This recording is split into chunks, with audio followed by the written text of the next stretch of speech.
നമസ്കാരം. ഹമാസിനെ കൊലപാതകങ്ങളുടെ കൂട്ടമായിട്ടല്ല, മറിച്ചൊരു നിയമാനുസൃത രാഷ്ട്രീയ പ്രസ്ഥാനമായി അംഗീകരിക്കണമെന്ന് അധിനിവേശ ഫലസ്തീൻ പ്രദേശങ്ങളിലെ മനുഷ്യാവകാശങ്ങളെ കൈകാര്യം ചെയ്യുന്ന UN പ്രത്യേക വക്താവ് ഫ്രാൻസിസ്ക അൽബനീസ് പറഞ്ഞു. ഗസയിൽ ഹമാസും ഒരു പ്രധാന ഭരണപരവുമായിട്ടുള്ള സേവനപരവുമായിട്ടുള്ള പങ്ക് വഹിക്കുന്നുണ്ടെന്നും അവർ ചൂണ്ടിക്കാട്ടി. മേഖലയിലെ ഏറ്റവും ജനാധിപത്യപരമായ തെരഞ്ഞെടുപ്പുകളിൽ തന്നെ വിജയിച്ചതിന് ശേഷം ഇപ്പോൾ ഹമാസ് അധികാരത്തിലേക്ക് എത്തിയതെന്നും ഫ്രാൻസിസ്ക അൽബനീസ് പറയുകയുണ്ടായി. ഹമാസിന്റെ പങ്കിനെക്കുറിച്ച് ശരിയായ ധാരണയില്ലാതെയാണ് പലരും അതിനെക്കുറിച്ചുള്ള മുഖ്യധാരാ വിവരങ്ങൾ ആവർത്തിക്കുന്നതെന്ന് അൽബനീസ് ചൂണ്ടിക്കാട്ടി.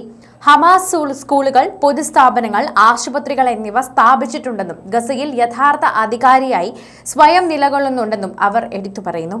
വിവിധ ആഖ്യാനങ്ങളിൽ നിന്ന് പലപ്പോഴും ചിത്രീകരിക്കപ്പെടുന്നത് പോലെ ഹമാസ് കൊലപാതകങ്ങളിലൂടെയോ അല്ലെങ്കിൽ കനത്ത ആയുധധാരികളായ പോരാളികളുടെയോ ഒരു സംഘമല്ല. ഹമാസിനെ ഒരു തീവ്രവാദ സംഘടനയായി മാത്രം ചിത്രീകരിക്കുന്നതിനെ നിരാകരിച്ചുകൊണ്ട് അൽബനീസ് പ്രസ്താവിച്ചിട്ടുണ്ട്. പ്രമുഖ ആയുധ സാങ്കേതിക സ്ഥാപനങ്ങൾ ഉൾപ്പെടെ 60-ലധികം അന്താരാഷ്ട്ര കോർപ്പറേഷനുകൾ ഗസയിലെ തന്നെ ഇസ്രായേലി സൈനിക പ്രവർത്തനങ്ങൾക്ക് സൗകര്യമൊരുക്കുകയും അതുപോലെ വെസ്റ്റ് ബാങ്കിലെ കുടിയേറ്റങ്ങളെ പിന്തുണയ്ക്കുകയും ചെയ്യുന്നതായി UN വക്താവ് മുമ്പ് ആരോപിച്ചിട്ടുണ്ടായിരുന്നു. ഗസയിൽ ഇപ്പോൾ നടക്കുന്ന സാഹചര്യത്തെ വംശഹത്യയുടെ പ്രചാരണം എന്നാണ് അൽബനീസ് വിശേഷിപ്പിച്ചത്. ഇസ്രായേലിനെതിരെ കൈ ഉയർത്തിയാൽ ആ കൈ വെട്ടിമാറ്റുമെന്ന് പ്രതിരോധ മന്ത്രി ഇസ്രായേൽ കാറ്റ്സ് ഇസ്രായേലിന് നേരെയുള്ള മിസൈൽ ആക്രമണത്തിന് പിന്നാലെയാണ് യമനിലെ ഹൂതികൾക്കെതിരെ ഭീഷണി മുഴക്കിയത്.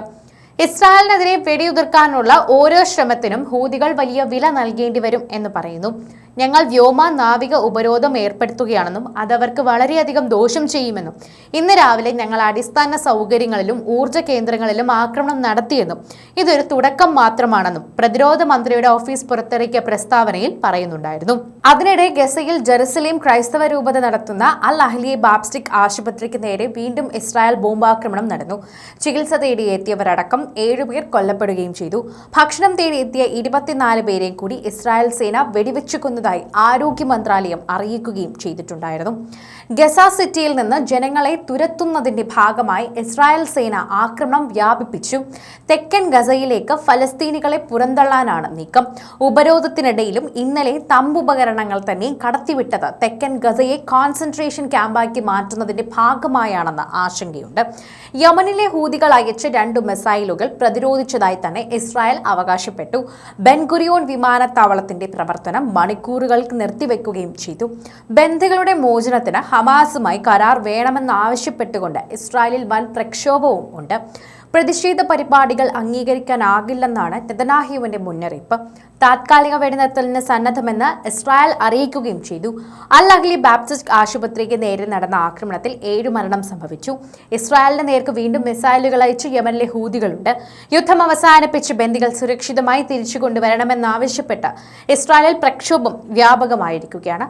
തലസ്ഥാനമായ തെൽ അവീവിൽ 10,000 തെരുവിലിറങ്ങുകയും കഴിഞ്ഞ ദിവസം സംഭവിച്ചിട്ടുണ്ടായിരുന്നു.